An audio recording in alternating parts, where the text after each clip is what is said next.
My name's Dave DeBoe, founder of MoneyPartnerFormula.com, and this show is built for everyday real estate investors who are actively doing deals and looking to scale using other people's money. So if you're an active real estate investor and you want to get featured on this show to talk about your own real estate and capital raising experiences, then just go to daveinterviewsyou.com. Now let's get rolling with this episode, and remember to subscribe for daily interview content. Welcome back, everyone. Another great episode today, zooming in from beautiful Philadelphia, although it doesn't look like it from the backdrop there. We've got syndicator, a multifamily investor, Mohit Chopra. Mohit, welcome to the call. Great to have you. Thank you, Dave. Appreciate being on the podcast as well. Give us a quick little snapshot of what you do, what your portfolio looks like as of this time, mid 2024. All right. So, been 4 years into this journey with real estate and 3 years into the multifamily side. We currently own a portfolio of about 120 units across North Carolina, Ohio, and Kentucky, expanding into Tennessee market as well. So those are all markets. It's been a whirlwind journey as well for the last 4 years as we try to expand. But we've done it's like a slow and steady progress. So the first 1 year we had zero investments. So year one we were 30 units, and then we slowly built it up to 120 so far. Now, we were talking a little bit before we hit record about some of your learning experiences going through this whole journey. What kind of, now that you're several years in, what kind of pops out to you as one of your biggest learning experiences so far, Mohit? So I think that a lot of learning, that's for sure. Yeah. I think the focus we talked about is, from my perspective, is also to look at from journey perspective. It's just, from my personal journey, and everybody goes through their own journey, right? Mhm. From my personal side, it's been a slow and steady kind of a thing where I've seen other people create amazing progress, which is great, and uh, they have a different pathway. I have slowly, because again, I have a full-time job, and this is something I'm building on the side as well. Mhm. So apart from being able to only dedicate 6 to 8 hours a day on the second job, basically, Almost sounds it's like two full-time jobs, my friend. well, it is. That's another thing I can share about people who are trying to do it on the side while having some protection again from a full-time job as well. But I think it's more about what your own individual journey looks like, and build it based on your needs and what you can afford to get through versus looking at other people. I think, Yeah, so not comparing yourself to guys and gals that appear to be just doing amazing things amazingly quickly. There's a big difference between that Instagram perfect looking life and reality sometimes. Have you seen some of that over the last few years? what are you talking about? No, I'm just kidding. But yeah, it is exactly that, it is, right? So when you go on social media and you look at other people doing amazing things, it's great. It's good. Sometimes you learn from them as well, like things that they're doing. But I like to share the good, bad, and ugly as well. In my social media, like, I'm active on Facebook as well, but I share the work that goes behind it. Like just this weekend, Saturday and Sunday, I took my kids along this, I think it was like 2,000 mile road trip that we took all the way across Wow. Ohio, Yeah. because we have assets over there. I do at least once every 2 months visit my properties in person, even though I have third party property management companies across all assets. I do my own individual visits myself. I walk through some of the units in each of these visits as well, um, just to make sure that the tenants are managing the units properly also. Mhm. Um, so it's not just the I guess the sunshine and the roses that everybody else portrays. There's the hard work goes behind it as well, right? So I try to be true on the work that's needed as well. And there is, again, nothing is free. There's no free lunch in this world, right? So everything takes time, effort, or money to get through to the next level and improvement. And that's what we are going through on journey as well. Yeah, most definitely. And especially these days with how markets have shifted and the situation has changed sometimes with multifamily. Have you had any situations come up where where it's been kind of a hard lesson or a bitter pill to swallow, so to speak? Yeah, so this is exactly the part of the journey I was talking to you about as well. It's been about a year and a half. We had a great asset under a contract in Columbus, the great market of Columbus. I mean, still looking to buy more assets. Any listeners who have any wholesalers who are looking to send the deals across for Columbus, send me that. That's a shout out there. But anyway, coming to the main point, we had an asset under contract. It was like 11 and a half, $12 million deal. It's a Class A asset, beautiful built property. But when we went into due diligence, we found physically, like in terms of inspection, perfect. There's no issue. But in terms of financial, there were some irregularities. So based on the numbers, when we went in, we had certain number of a certain NOI that was coming out based on projections. When we went into the financial due diligence, we found out there were a couple of things that were not correct. Also, there were 3 or 4 units that were utilized for short-term rental that we weren't aware of. So a couple of different market assets class altogether. Um, and the NOI doesn't really translate into the same level of multiple, right, from a cap rate perspective. So we we went back to the seller and tried to negotiate based on what we think now, based on where the reality is the right price. The seller did not budge. He budged a little bit, very minutely. Like we were asking, let's say about $1 million discount, and he was giving it like a 100K. Um, so we had to walk away. And at that time, I personally lost, I mean, a few thousands of dollars. We went through inspection and all the Mm. other things. And we had investors lined up for 50% of the raise even before the raise started. So, and that was a syndication deal. It was a big deal. Mm. So I learned the lesson quickly. Well, it's not a lesson. It's more about protecting your brand, personal brand as well, right? You do the right thing in terms of making sure that if the deal doesn't make sense, even if you lose money personally, and that's what the GPs are supposed to do, right? Mm. So we kind of walked away. We had to walk away. There was no way that we could make the deal work because we're taking away about 1.5 million plus of the upside that was going to give the returns to the investors. That was gone. Yeah. Um, so in that sense, after that, and that kind of ties into what you asked question about, which is the market shifting. And since then, which is about a year and a half or 2 years, close to, we have not done any syndication deal. I've done all the deals so far, last year and a half, like 4 or 5 deals. They're all been JV deals. So we are able to find these smaller assets that we don't really need to bring investors in a syndication model. Me and my partners bring in the capital. If we have to raise additional capital, we raise it as additional debt because the deal can support it. And we pay our debt investors anywhere from 10 to 12%, and we are able to manage the entire asset by ourselves. So that's what we've done for the last 2 years. Now we're seeing some shift in the industry, in the market, and we will see how it involves. I'm part of another deal right now. We'll see. Uh, we can get back into some syndication deals to work in the numbers perspective.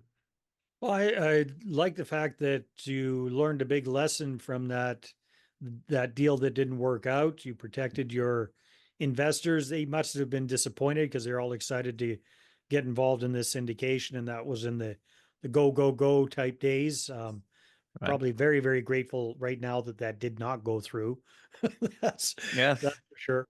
So, yeah, Big lesson to learn there is, quite often you have to assume that the sellers are liars, and you have to double, triple, and quadruple check all of the numbers all of the time, yeah. and even the listing agents and brokers and stuff like that, they're commission focused, so it's in their best interest to make sure it gets sold. So always verify.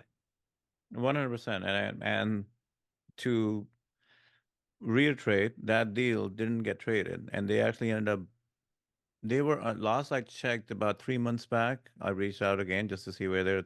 The sellers told me they were under contract, and they were 10% below what we had proposed at that time, which was a year and a half ago, right? So you can imagine we were in the right ballpark, Yeah. which was at that time, and things have moved. Like the debt markets have shifted even more during that 1 year time frame.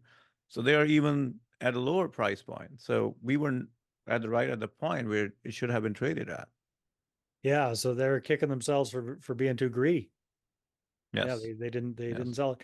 Okay, and I like the fact that you've Mm. shifted. So the syndications, and just again for people listening to this that aren't super familiar with everything, syndications are typically for much larger apartment complexes. How many units were in that one, just to give us an idea, Mohit, the one that fell through?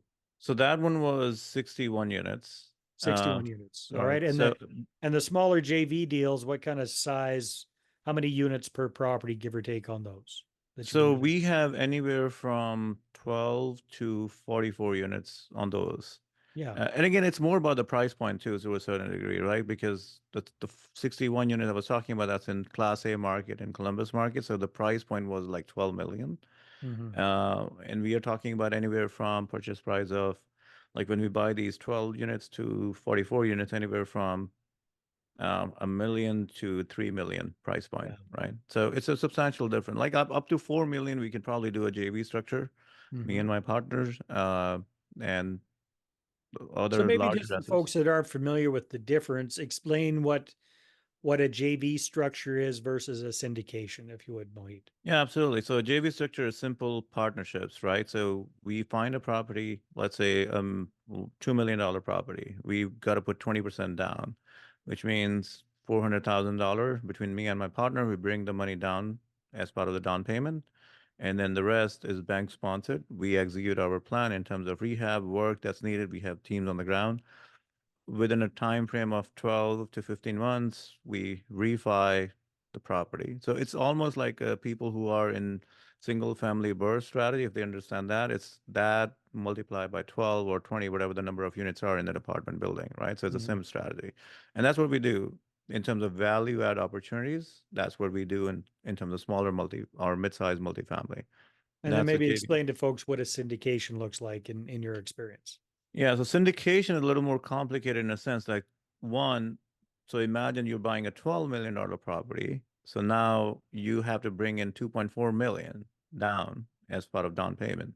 Hmm. So of course, in terms of net worth, we can afford that, but not that we want to put all of our capital into one deal, right? So what we normally do then is we pool in investors, and the syndication is almost like the easiest thing I can explain.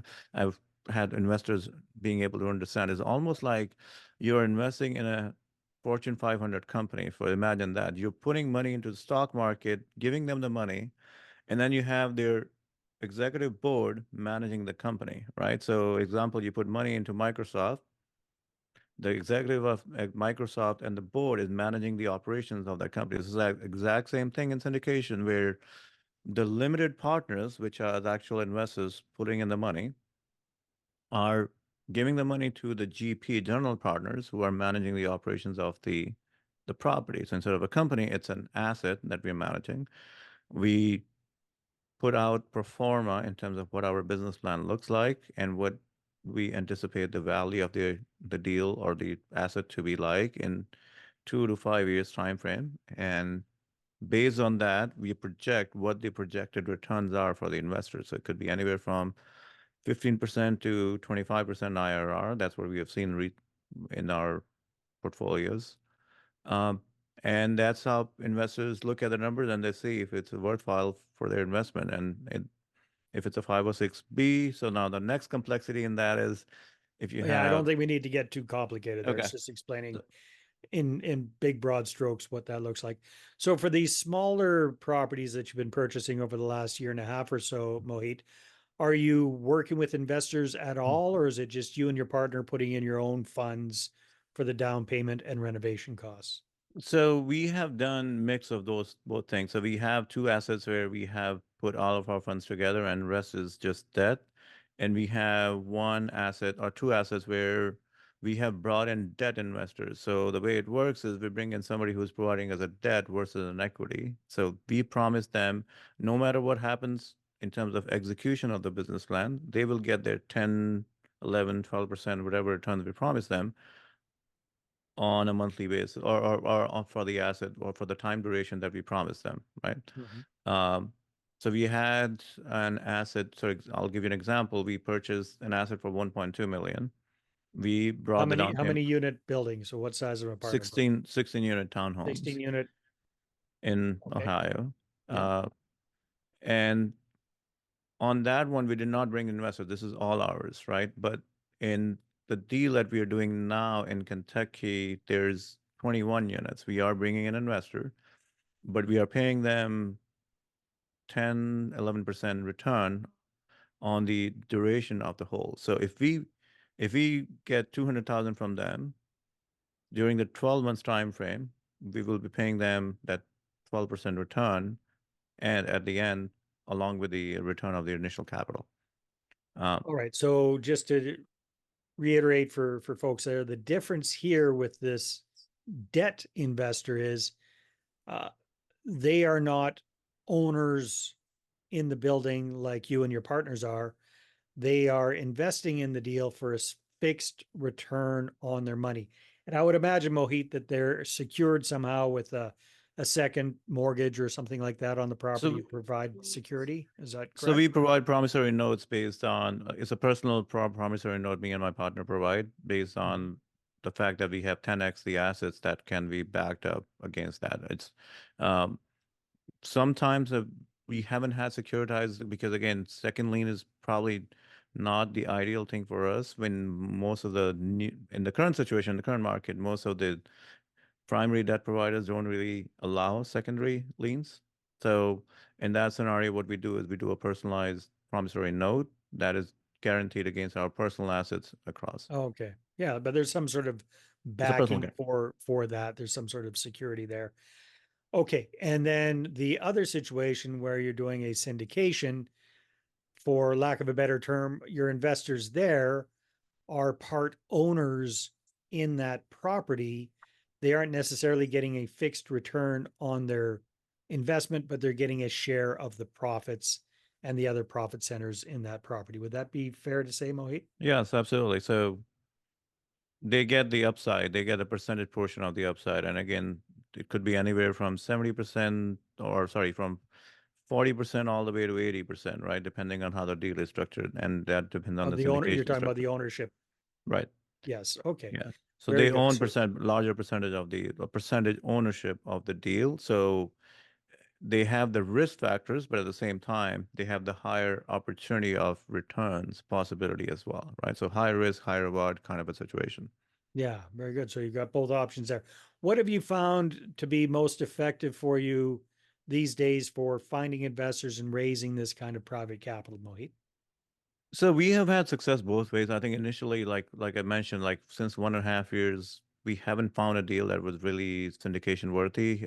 Working on one right now, which is in North Carolina for 96 units. But um, until then, most of our deals have been JV. So we have had two deals where we have utilized investors as part of a debt investor. Um, and again, it also depends on personal priority and the risk accommodation from an individual perspective. Also, that's what we've seen in conversation with all of our investors as well. I would say it's almost like I don't know, 60% want equity in some way or the other. So they want to have some upside or that's some I guess a higher Ownership proportion, in the deal. right, You want for ownership. Yeah. ownership, right?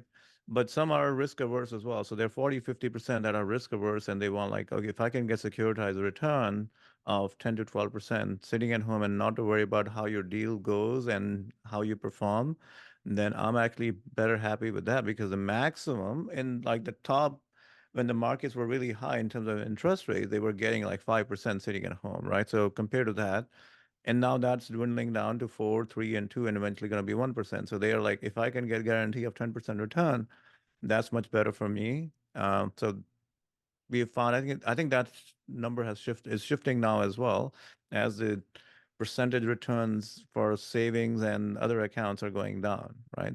So I think that So changes the about most of your people would prefer to have some ownership in deals and do syndications. Other people prefer just kind of a steady Eddie, secure type return on their money. So they're more interested in being like the bank and just loaning you money on different properties. Is that right. what I'm understanding? Yeah. Yes, 100%. Exactly. All right. As we're wrapping things up here, Mohit, what are your plans for the next 12 to 24 months? Where do you see your real estate investing business going? So we are under contract for two more deals right now. We hopefully will close on these in next, one deal in next one Big and a ones half months. or small? What size properties are These are these? both small deals. One is 44 unit, the other one is 21 unit. Nice. So these are still small JV deals that we're working on. We and also now the third one is 96 unit, which is a syndication deal as well. So, and then in the next year, I would say we have a pipeline of about 20 plus deals that we are in negotiations with, um, in terms of partnering up with, well, not partnering, I'm sorry, working with the seller to work on the final option. So I would say it's going to be more JV deals for sure, but maybe one or two syndication deals that might be coming in the horizon based on where the market is shifting. Very good. Mohit, if people want to find out more and connect with you, where should they go? Yeah, so my website is MV, M as in Mary, V as in Victor, mvcapitalgroup.org. So just reach out there. Anybody who is investing for the first time, we have a free guide for passive investors as well. You can download it over there, and you have a direct contact over there to reach out to me as well. Fantastic. Well, hey, Mohit, thank you very much for being on the show. Keep up the good work, and I'm glad that you've had some good experience and some learnings. I'm sorry that you went through that situation, losing that big deal, but 2020 hindsight looks like that was probably for the best, and it's helped you really kind of focus on what works best for you and your investors. So Absolutely. keep up the good work. Thank you, Dave. Thank All you. right, everybody, take care. We'll see you on the next episode. Bye bye. Hey there, I really hope you enjoyed that episode. And as always, if you want to listen to more daily interview content, make sure you subscribe. And if you're an active real estate investor and you're doing deals and you'd like to get featured on this show, then just head over to daveinterviewyou.com. Now, at moneypartnerformula.com, we help real estate investors to create a process for predictably getting capital so they can do more deals without relying on hard money lenders or the banks.